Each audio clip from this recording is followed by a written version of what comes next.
Deuteronomy is not new information. It's a final sermon.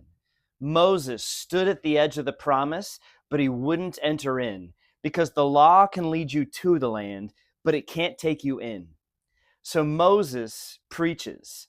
He says, remember the wilderness. Remember your rebellion. Remember the mercy that kept you alive, because forgetting God is always the beginning of falling away. Deuteronomy makes it clear obedience is not optional, but it's also not the foundation. God chose Israel before they obeyed, loved them before they were faithful, carried them when they failed. Grace comes first, then covenant faithfulness. And Moses tells them plainly, if you break this covenant, exile will come, not because God is weak, but because he is just. Yet Deuteronomy refuses to end in despair.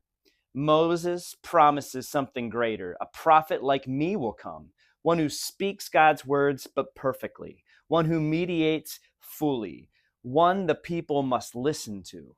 That's not Joshua. That's not another judge. That's Jesus, the true prophet, the greater Moses, the word made flesh.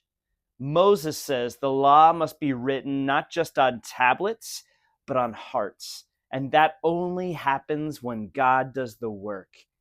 Deuteronomy gives the choice, life or death, blessing or curses. But it also exposes the problem. Me, the human heart, always chooses wrong, which means the law is pointing forward. Forward to the one who obeys perfectly, who bears the curse, who brings the blessing. Jesus doesn't reject Deuteronomy. He quotes it, he lives it, and he fulfilled it. Deuteronomy ends with Moses buried and Israel still waiting, because the law was never the final destination.